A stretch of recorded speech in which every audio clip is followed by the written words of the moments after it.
నమస్తే, welcome to Telugu రాజ్యం. నేను మీ వెంకట గణవరపు. ప్రస్తుతం స్టూడియోలో ఉన్నారు భారతీయ జనతా పార్టీ సీనియర్ నాయకులు, తొలి ఎంబీసీ చైర్మన్ తాడూరి శ్రీనివాస్ ఉన్నారు.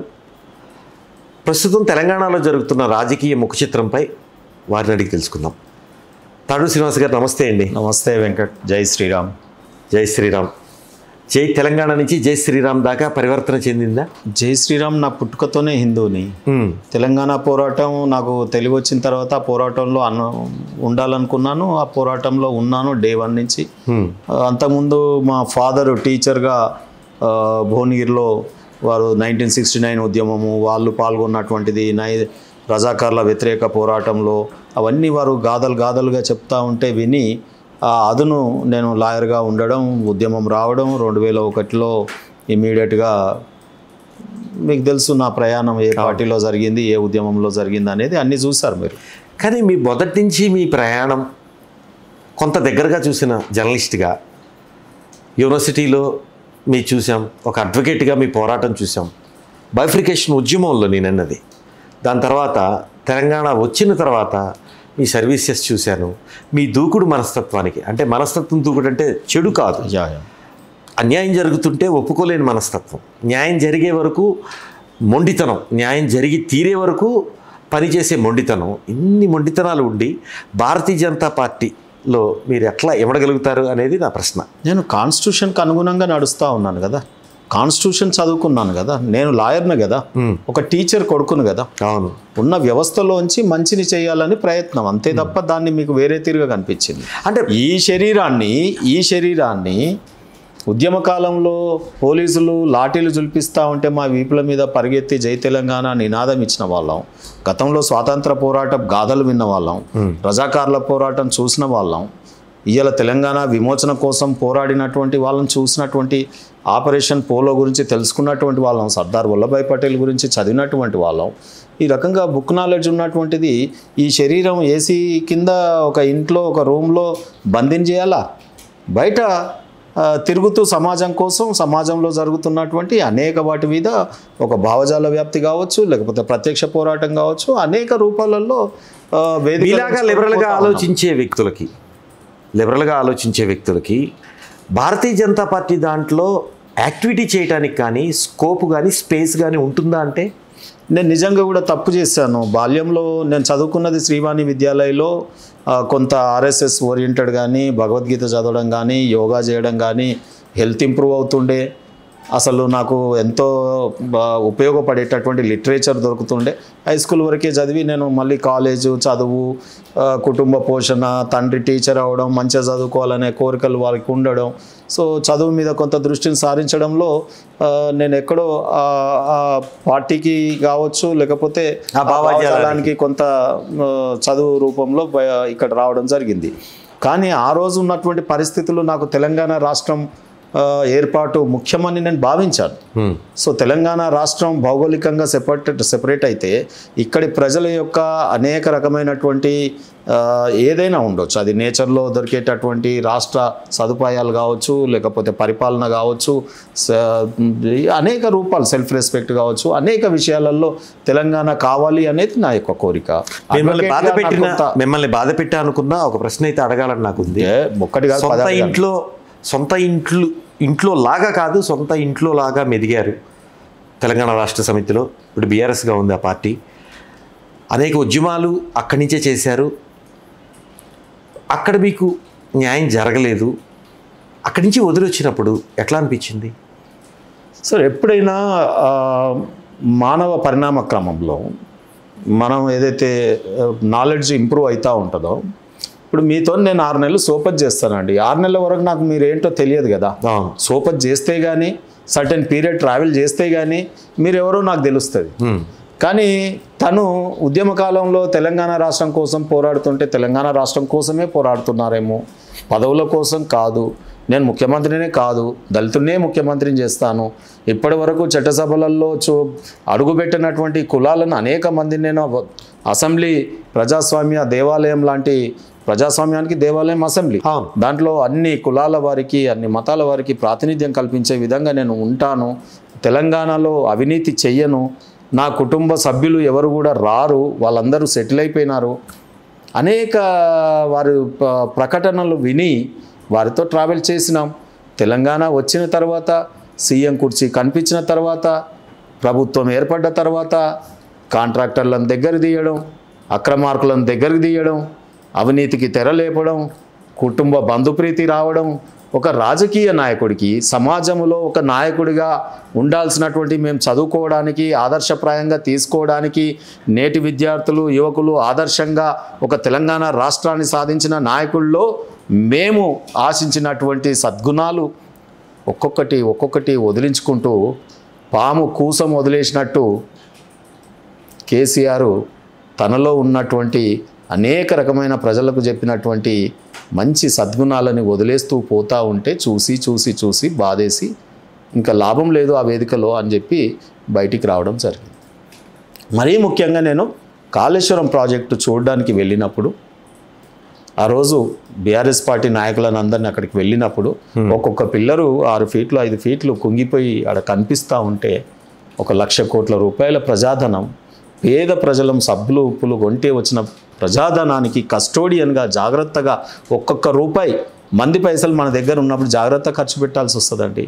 మీరు బాగా సంపాదించి సీనన్న నీ దగ్గర పెట్టుకో, నా దగ్గర ఉంటే ఖర్చు అవుతాయని నా దగ్గర దాచిపెట్టుకుంటే నేను ఎంత బాధ్యతగా ఉండాలండి, ట్రస్టీగా ఉండాలి కదా. మరి అటువంటి ట్రస్టీ ఒక ధర్మకర్తగా ఉండాల్సినటువంటి వాళ్ళు అవినీతికి అందలం ఎక్కిపోయి, ఆ రోజు మాకు తెలియదా వారి జీవన విధానం ఏ రకంగా ఉండే, వారి ఇండ్లు ఏ రకంగా ఉండే, వారి బూట్లు ఏ రకంగా ఉండే, వాళ్ళ కళ్ళద్దాలు ఏ రకంగా ఉండే, ఆయన ఏ టోపీ ధరించేవాడు, ముఖ్యమంత్రి అయినాక ఏం టోపీ పెట్టుకుంటా ఉన్నాడు, ఆ రోజు వ్యవసాయ భూమి ఎంత, నేడు వ్యవసాయ భూమి ఎంత, వారి పిల్లల బిల్డింగ్లు ఎంత, ఒక్క కుటుంబం ఒక్క ఇంట్లో ఉన్నవాళ్ళు, కూతురికి భవంతులు బంగారు తెలంగాణనేమో కానీ బంగారు భవంతులు, కొడుకుకి బంగారు భవంతులు, ఫామ్ హౌజులు, అల్లుడు బంగారు భవంతులు, ఫామ్ హౌజులు, బంధువర్గము, జ్యుడిషరీలో కులపిచ్చి ఓబీసీ పోరాటాలు చేస్తున్నప్పుడు మాకు కులపిచ్చి ఉందని వారు కేటీఆర్ గారు అనుకుంటారు. కానీ ఇలా కులపిచ్చితో మొత్తం మగ్గిపోయి ఉన్నటువంటి వాళ్ళు ఆ కుటుంబం కదా. ఎగ్జిక్యూటివ్లో చెప్పాలా, ఇవాళ ఆ స్కామ్లలో ఏ స్కామ్లో చూసినా వాళ్ళు వెళ్తున్నారు కదా. ప్రభాకర్ రావు గారు, రాధాకిషన్ రావు గారు, భుజంగరావు గారు, ప్రదీప్ రావు గారు, అనేక మంది. ఇలా హైకోర్టుల నియామకాలు మేము చూడలేదా, లాయర్గా జీపీలు కావచ్చు, అడ్వకేట్ జనరల్ కావచ్చు, నీ కులానికే ఇచ్చుకున్నావు కదా. మంత్రివర్గంలో కూడా 4 పదవులు నీ దాంట్లోనే ఎంచుకున్నావు కదా. ఓడిపోతే వినాదరావు గారికి మళ్ళీ ఎమ్మెల్సీ, వారికి వ్యక్తిగతంగా క్యాలిబర్ ఉందని కాదంటలేను, నీ కులపిచ్చి గురించి చెప్పాల్సి వచ్చినప్పుడు చెప్తా ఉన్నా. ఎర్రబెల్లి దయాకర్ రావు గారికి రాగానే మినిస్ట్రీ ఇచ్చినావు, గతంలో జూపల్లి గారికి మినిస్ట్రీ ఇచ్చినావు, కవిత గారు ఓడిపోయినా ఎమ్మెల్సీ ఇచ్చినావు, కొడుకుని మంత్రి చేసినావు, మేనల్లుని ఎమ్మెల్సీ ఇవ్వకుండానే మంత్రిని చేసి మళ్ళా 2004లో కొనసాగించినావు. అనేక మంది ఎమ్మెల్యే టికెట్లు ఇచ్చినావు. వేములవాడ లాంటి చెన్నమనేని రమేష్ గారికి ఆ కేసులో పోతే కూడా మళ్ళీ ఇంకొక పౌరసత్వం కేసులో పోతే కూడా ఇంకొక తన కులస్తున్నే లక్ష్మీనరసింహరావుని వచ్చి నిలబెట్టినావు. కానీ అక్కడ ఒక బీసీ బిడ్డని, ఒక మహిళని, మొదటి నుంచి ఉద్యమకారురాలని శంకరగిరి మాన్యాలు పట్టించినావు కదా. ఆమె ఉమ్మ మళ్ళీ పాపం మంచి బీజేపీ పార్టీని వదిలేసి మళ్ళీ పోయింది. సో ఈ రకంగా వెంకట్ గారు ఎన్నని వర్ణించను. కేసీఆర్ గారు ఆనాటి దశరథుడు పుత్రోత్సాహంతో తను ఇచ్చిన కైకేయికు మాట తప్పి రాముణ్ణి రాజును ఎట్లా చేయాలనే ప్రయత్నంలో కుంగి కుషించిపోయి పాపం అతను అదే రకంగా ఇదైనాడు.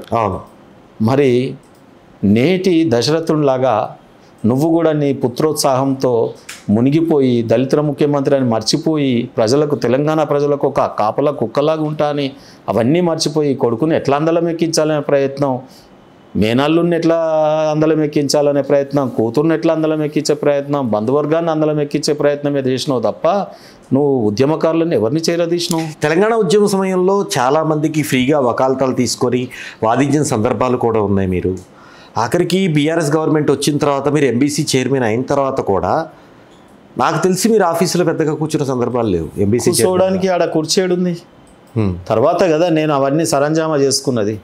నన్ను నియామకం చేసినప్పుడు there is no MBC development corporation. Office లేదు. ఫస్ట్ చైర్మన్ పుట్టి తర్వాత ఆఫీస్ ఎస్టాబ్లిష్ అయింది. బా నేను లాయర్ కాకపోతే అది కూడా ఫెయిల్ అవుతాం. జీవితంలో రాక ఒక పదవి వచ్చినప్పుడు, ప్రజలు చూస్తున్నప్పుడు, కేసీఆర్ ఒకవైపు నేను ఎంబీసీలకు ఒక కార్పొరేషన్ పెట్టినా, రాబోయే కాలంలో 1000 కోట్ల బడ్జెట్ ఇచ్చినా, ఇంకో తాడూరు శ్రీనివాసం మీకు పంచుతాడు అని అన్నప్పుడు, జనాలు నా వైపు ర్యాలీగా అవుతున్నప్పుడు అవును నా దగ్గర కార్యాలయం ఉండాలి కదా. నేను ఏమి చేయలేకపోతే నేను ఫెయిల్యూర్ అయిన కిందికి వచ్చిన కదా. కేసీఆర్ ఏమో ఇచ్చినా అని చెప్పబట్టి ఆయన చెప్పేది అబద్ధం అని ఎప్పుడు తెలుస్తుంది? ఎంబీసీ చైర్మన్గా ఉన్నప్పుడు కూడా మీరు మండలం తిరిగి నా సొంత ఖర్చులతో నేను లీడర్షిప్గా నేను సస్టైన్ అవ్వడానికి, నాకున్న బాల్యం నుండి నేను జీవితం రాజకీయంలో తిరిగాను కాబట్టి, నా వర్గాలు, మా తాతలు తండ్రులు వారసత్వం లేదు కాబట్టి, పెట్టుబడిదారుని కాదు కాబట్టి, నాకు కేసీఆర్ గారేమో అడుగడుగున మోసం చేస్తూ ఉన్నాడు కాబట్టి, ఆ చట్టసభలో అడుగుపెట్టాలనే కాంక్ష కలిగినటువంటి, జీవితాశయం కలిగినటువంటి ఒక రాజకీయ నాయకుడిగా ప్రజలకు సేవ చేద్దాం రెట్టించిన ఉత్సాహంతో అని నేను సొంతగా తిరిగాను అన్ని జిల్లాలు. ప్రజలు పాపం జనబాహుల్యంలో తాడూరి శ్రీనివాస్ అనే 7 అక్షరాలకి పాపం చాలా ప్రేమ కురిపించినారు. ఆ ప్రజలకి నేను ఎప్పుడూ రుణపడి ఉంటాను. అందుకే మాట సహాయంగా కనీసం మీ మీడియాలోనైనా మంచి 4 ముచ్చట్లు మాట్లాడదామనే తీరున తిరుగుతూ ఉన్నప్పుడు సో ఏమి చేయలేకపోయినాం. ఎంబీసీ చైర్మన్ చేయడానికి, నాకు బతుకు తెరువు కావడానికి లాయర్ పని ఉంది కదా. నేను ప్రజలకు సేవ చేయడానికి ఇది ఒక వాహకంగా, ఒక ప్రభుత్వంలో ఉంటే ఇంకా రెట్టించిన సహాయం చేయగలుగుతామని చెప్పి. తాడూరు శ్రీనివాస్కి ఏం తక్కువ? 1990 నుంచి స్టూడెంట్ యూనియన్ రాజకీయాల దగ్గర నుంచి ఈరోజు బీజేపీ నాయకుడిగా ఇంత ప్రస్థానం, దాదాపు 35 సంవత్సరాల రాజకీయ ప్రస్థానం. బలహీన వర్గాల నుంచి వచ్చిన వ్యక్తి, స్టూడెంట్ రాజకీయాల నుంచి ఎమర్జ్ అయినాం. తెలుగు విద్యార్థి, తెలుగుదేశం నుంచి ఉన్నారు. రెండవది పోరాట పటిమ. ఈ తెలంగాణ విభజన సమయంలో కూడా మీరేంటో అనేది ఆ రోజు కూడా పోరాటంలో కీలక భూమిక ఉంది, యూనివర్సిటీలో కానీ దీనికి. తర్వాత ఒక అవకాశం ఇస్తే కార్పొరేషన్ చైర్మన్ ఇచ్చినా మీరేంటో చేసి చూపించారు. కానీ మీలాంటి వ్యక్తి ఒక పెద్దల సభలోనో, అంటే మండలిలోనో లేకపోతే అసెంబ్లీలోనో ఎందుకు అర్హుడు కాదు అంటే ఏం చెప్తారు? అది మమ్మల్ని ఉపయోగించుకున్నప్పుడు, తీరా ఒక ఇల్లు కట్టేటప్పుడు ఒక యజమాని దగ్గర కూలి పని చేస్తే లాస్ట్ కూలి వేయకపోతే ఏం చేస్తారు సార్, ఇంత మాటేసి బయటికి పోతాడు. అది వేరు. నా వ్యక్తిగతం నేను మాట్లాడదలుచుకోలేదు వెంకట్, నిజంగా కూడా. ఎందుకంటే జీవితంలో అవుదామనుకున్నాం, ఒక వేదిక, ఒక రాజకీయ పార్టీకి సర్వీస్ ఇస్తేనో, నమ్మకంగా పనిచేస్తానో, లోయల్గా ఉంటానో, కష్టపడతానో ఎమ్మెల్యేలు అవుతాం అనుకున్నాం. అది కాదు. వారసత్వం ఉండాలి, పెట్టుబడులు ఉండాలి, డబ్బున్న వాడికే ఇస్తారు, కబ్జాకోర అయి ఉండాలి, అక్రమార్కులు ఉండాలి, తెలంగాణ ఉద్యమంలో వ్యతిరేకంగా పనిచేసినోడు ఉండాలి, కేసీఆర్ గారి దగ్గర ఎమ్మెల్యే కావాలంటే అనేక దురలవాట్లు ఉండాలి అనేది నాకు తర్వాత తెలిసి వచ్చింది కదా. సో మీరు పార్టీ మారడం కూడా తెలిసిన తర్వాతే మారారా అదే అనుకోవచ్చా? నేను అవినీతి లో కూరకపోవడం, ఫిరాయింపులను ప్రోత్సహించడం, కాంగ్రెస్ వాళ్ళని తీసుకొని మమ్మల్ని కొట్టిన వాళ్ళని, ఆ రోజు మమ్మల్ని ఎవరైతే ఇబ్బందులు పెట్టినారో ఆ లీడర్లందరినీ తీసుకొని మళ్ళీ ఇక్కడ మంత్రి పదవులు ఇవ్వడం, బంగారు తెలంగాణ అంటుండడం, కుండలో బోనం పోయి బంగారు బిందెలో బోనాలు అమ్మవారికి సమర్పిస్తుంటే పంచభూతాలతో తయారైన కుండను వదిలేసి వాళ్ళు ఒక మెటల్తో తయారైన బంగారు బిందె అంటుండడం, బంగారు తెలంగాణ అంటుండడం, ఇవన్నీ విపరీతమైన పోకళ్ళు చూసి కొంతకాలం మనం ఏదైనా మనం అబ్జర్వ్ చేయాలి కదా. చేయడానికి నాకు ఆ టైం పట్టింది. ఆ తర్వాత నేషనల్, దేశం, తెలంగాణ కోసం కొట్లాడినాం, తెలంగాణ ఏర్పడ్డది, సరే సిస్టమ్ నడిపిస్తుంది, కానీ దేశం కోసం కూడా ఈ జన్మలో నేను పని చేయాలి కదా. మరి నాకు ఉన్న నేషనల్ పార్టీస్ 2 కదా, దేశం కోసం, ధర్మం కోసం. సో నేనేమంటున్నా అంటే మరి ఫైనల్గా దేశం కోసం, ధర్మం కోసం చెయ్యాలనుకున్నప్పుడు నాకు వేదిక బీజేపీ పార్టీ కనిపించింది కాబట్టి, అందులో నా బాల్యం అంతా, చదువు అంతా కూడా ఆ భావజాలంతో పెరిగాను కాబట్టి నేను బీజేపీని ఆప్ చేసుకోవడం జరిగింది. రేవంత్ రెడ్డి గారు తెలియక కాదు, రేవంత్ రెడ్డి గారు ఇన్వైట్ చేయక కాదు, చేసినా ఎందుకని అధికార పార్టీలోకి వెళ్ళలేదంటే, నేను కాంట్రాక్టర్ కాదు, కబ్జాకోర్ను కాదు. అంటే ఫాస్ట్గా మీరు అడిగినట్టు చెప్పాలంటే అంటే వాళ్ళకే అవకాశం ఉంటుందా? వాళ్ళకే అవకాశం ఉంటుంది కదా. ఇప్పుడు మీరు బీఆర్ఎస్ దేనికి కావాలనేది ఇప్పుడు పర్సెప్షన్ లీడర్లకు ఏమైపోయిందంటే, ఇవాళ మెడికల్ కాలేజీలు కావాలంటే, ప్రైవేట్ యూనివర్సిటీలు కావాలి, పప్పు బిల్లల్లా కావాలంటే ఇప్పుడు తెలంగాణ ఉద్యమంలో పనిచేసిన వాళ్ళని కాదని మేము గవర్నమెంట్ ఉన్న యూనివర్సిటీస్కి బడ్జెట్ ఇచ్చి వాటిని పెంపొందింపజేస్తాడు అనుకుంటే ఉన్న యూనివర్సిటీలలో పోటీగా ప్రైవేట్ యూనివర్సిటీలను తీసుకొచ్చిన తెలంగాణ వచ్చినాక తెలంగాణ రాకముందు 70 ఏళ్లలో ఉస్మానియా యూనివర్సిటీ కాకతీయ యూనివర్సిటీ ఇటువంటివి ఉన్నాయి మాకు. ఇక తెలంగాణ వచ్చినాక ఏమైంది ప్రైవేట్ యూనివర్సిటీలు మల్లారెడ్డికో వచ్చినాయి, మళ్ళీ వాళ్ళకి మంత్రి పదవులు వచ్చినాయి, ఇవి వచ్చినాయి. సో అది కేసీఆర్ గారి యొక్క చలువ. అంటే ఒక్కొక్క విద్యార్థి ఎంబీసీ సంచార జాతుల వాళ్ళు 5 లక్షలు 2 లక్షలు ఆ యూనివర్సిటీలలో ఫీజులు కట్టి చేయగలరు. నాకు సందర్భంలో గుర్తు, మీరు ఎంబీసీ చైర్మన్గా అప్పటి వరకు కొద్దిగా విరివిగా వచ్చేవారు. మీరు పని ఒత్తిడి వల్ల కొంత లేట్ చేసినప్పటికీ ఒకసారి అవకాశం ఇచ్చారు. మనం వేరే అప్పుడు ఒక ఇంటర్వ్యూ పెట్టుకున్నప్పుడు 72 కులాలు నోటితో చెప్పి టక్క టక్క టక్క టక్క ర్యాపిడ్ ఫైర్ లాగా 72 ఉపకులాలు ఈ కులాలకి కులాలని చెప్పారు. 136 వరకు ఉన్నాయి. నేనేమంటానంటే ఇప్పటికీ కూడా మానవ జాతి స్వాతంత్రం ఎంత పెద్ద సిద్ధించిన తర్వాత కూడా తెలంగాణ రాష్ట్రం వచ్చినాక 10 ఏళ్ల పరిపాలనలో కూడా ఇంకా మొండివాడు, రాజన్నలు, గోత్రాల అసలు అనేక మంది అండి. అసలు కానీ ఒకటి ట్యాగ్ లైన్ తీసుకుని మాట్లాడతారు. ఏ రాజకీయ పార్టీ అయినా, ఇటు బీఆర్ఎస్ అయినా, కాంగ్రెస్ అయినా, మీ బీజేపీ అయినా, any party, are TDP, YCP, మనం ఆంధ్రప్రదేశ్ కూడా చూసుకుంటే ఏ పార్టీలైనా కూడా రైతులు గురించి మాట్లాడతారు, బలహీన వర్గాలు అంటారు.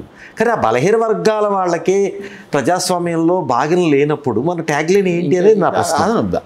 నేనేమంటానంటే అసెంబ్లీ ఉంది కదా, మీకు తెలుసు కదా, అక్కడ అసెంబ్లీ ఉంది కదా, అది ప్రజాస్వామ్యానికి దేవాలయం అంటాం కదా. అవును, జర్నలిస్ట్గా మీరు ఒప్పుకుంటారా? 100%. మామూలుగా దేవుని గుడికి ఎవరు పోతారండి? కులాలు చూస్తారా? లేదు, అన్ని కులాల వాళ్ళు పోతారు కదా. అదే అప్పుడే దేవాలయం కదా. 1-2 కులాలు పోతే దేవాలయం ఎట్లా అవుతుంది? కాదు, అందరి వాడు కదా. మరి ప్రజాస్వామ్యంలో దేవాలయం అసెంబ్లీకి పోయి ప్రాతినిధ్యం ఉండి ఇప్పటి వరకు ఆ అసెంబ్లీలో కాలు పెట్టని కులాలు ఇంకా అనేక మంది ఉన్నప్పుడు వాడు చదువుకోక కాదు, అనేక కులాలు ఇప్పటికీ లాయర్ చదివినా, అనేక డాక్టర్లు చదివినా, ఐఏఎస్లు చదివినా అసెంబ్లీలోకి మాత్రం పోలేకపోతున్నారు. గెలిపోవటం పక్కన పెడితే కనీసం టికెట్ ఇచ్చి ఎంకరేజ్ చేయాల్సిన బాధ్యత. అందుకే అన్ని రాజకీయ గోల ఉంది కాబట్టి, బీఫామ్స్ గోల ఉంది కాబట్టి, రాజకీయ పార్టీలకు ప్రజల్ని ఓటేసే యంత్రాలుగా మార్చిరు కాబట్టి, ఈ గరీబీ హఠావో అన్నారు ఇప్పటివరకు హఠావో చేయలేదు కాబట్టి, విద్యను వైద్యం ఇవ్వట్లేదు కాబట్టి ఇదంతా రోగం అండి. ఒక్కసారి విద్య ఈ వర్గాలకు, నేను సంచార జాతులకి కేసీఆర్ని మొత్తుకున్నాం, వాళ్ళ కంప్యూటర్ టెస్ట్ పెడతారండి. రోడ్డు మీద గుడిసెలు వేసుకొని ఇల్లు లేనివాడు నేను చదివిస్తాను నా పిల్లల్ని అంటే ఆడు కులం సర్టిఫికేట్ దగ్గరికి పోతే మరవలు సతాయిస్తారు. స్కూల్కి పోయి అడ్మిషన్ ఇవ్వమంటే నువ్వు కంప్యూటర్ టెస్ట్ రాయమంటారు. ఏడ చదివిస్తారు చెప్పండి వెంకట్ గారు? ఏడుపు వచ్చిందండి. సంచార జాతులు ఇప్పటికీ కూడా మన మానవ జాతులే. ఉడకబెట్టని ఆహారం తింటున్నారు వాళ్ళు ఇప్పటికీ. మరి అక్కడ వాళ్ళకు ఏదన్నా కరోనా ఇంకోటో వస్తే వెనకట గత్తరా ఏ ఒక్క మనిషికి వచ్చినా మిగతా వాళ్ళకి రాదా? వస్తుంది. అది మన బాధ్యత కాదా సమాజంలో వారిని మంచిగా చూడడం? కానీ అసలు వాళ్ళు మనుషులే కాదన్నట్టు. నాన్న డబుల్ బెడ్రూమ్లలో సంచార జాతులకు ఇద్దాం సార్. సంచార జాత అంటే నొమాడిక్ ట్రైబ్స్ అంటే ఏంది? ఇల్లు లేని వాళ్ళు, ఇల్లు లేని కుటుంబాలకు 1,06,000 ఉంటారు సార్, ఇద్దాం సార్ వాళ్ళకి. 1,06,000 ఇల్లు కట్టేయలేని ప్రభుత్వమా? ఇంత తెలంగాణ తెచ్చుకొని దేశంలో ఎంత పేరు వచ్చండి. మేము సంచార అనే డెఫినేషన్ సంచార జాత అని ఎవడని వస్తే మనం ఏమందుము? సంచార దేశం ఆల్రెడీ అందరికి ఇండ్లు ఇచ్చినాం కదా అంటాము. ఇండ్లు ఉన్నాక సంచార కాదు కదా. ఆ డెఫినేషనే మార్చుదాం సార్ అంటే కూడా ఇనకపాయ. మొత్తం అందరికి ఇల్లు వచ్చేస్తే సంచార పదం తీసేసినట్టు. దేశంలో ఎంత పెద్ద పేరు వచ్చు. సంచార అనే పదం తెలంగాణలో సంచార జాతి అనేది లేదు, వాళ్ళకు టైటిల్ కదా. పాపం అప్పుడు బ్రిటిష్ కాలంలోనేమో వాళ్ళని క్రిమినల్ ట్రైబ్స్ అన్నారు. తర్వాత స్వాతంత్రం వచ్చినాక రాజ్యాంగం వచ్చినాక 1960s 70s వాళ్ళని డీనోటిఫైడ్ ట్రైబ్స్ అన్నారు. అంటే అప్పుడు క్రిమినల్స్గా గుర్తింపబడ్డటువంటి చట్టం నుంచి బయటకి తీసుకురావడం జరిగింది. సో అప్పుడు ఎందుకు క్రిమినల్స్ అన్నాడు బ్రిటిష్ వాడు? స్వాతంత్ర పోరాటము ఒక గ్రామంలో జరుగుతున్న పోరాటాన్ని ఇంకో గ్రామంలో ప్రచారం చేసి ప్రజల్ని స్వాతంత్రం వైపు పోరాటం వైపు మలచడానికి పాపం వాళ్ళు ఏ గుడిసెలు ఎక్కడ పడితే అక్కడ అడుగు తిని ఈ గాథలుగా ప్రచారాలు చేసినారు కదా. ఇప్పుడు ఏదో తంబూర పట్టుకొని తిరగంగానే బిచ్చగాడు అని అనుకుంటున్నారు. కానీ స్వాతంత్ర పోరాట యోధులు సంచార జాతి వాళ్ళు లేకపోతే మనకు స్వాతంత్రం లేదు. ఎందుకంటే ఇప్పుడు పరిపాలనలో ఉన్నటువంటి కొంతమంది ఆ రోజు ఉన్నటువంటి వారి వారసులు వారి తాతలు ముత్తాతలు స్వాతంత్ర పోరాట యోధులు కాదండి. ఆల్రెడీ అడుగులు మడుగులు వచ్చిన వాళ్ళే బ్రిటిష్ వాళ్ళకి. నిజమైన స్వాతంత్ర పోరాట యోధులు ఎంబీసీలు సంచార జాతులు. వాళ్ళు లేకపోతే స్వాతంత్రమే లేదు. హలో, తెలుగు రాజ్యం ఛానల్ చూస్తున్నారా? సామాజిక రాజకీయ జీవన చిత్రణే తెలుగు రాజ్యం. అతిశయోక్తులు అసత్యాలు ఉండవు. రాజకీయ కోణం కాదు, ప్రజా కోణమే కొలబద్ద. తెలుగు రాజ్యం వీక్షణ మీ ఉత్తమ అభిరుచికి నిదర్శనం.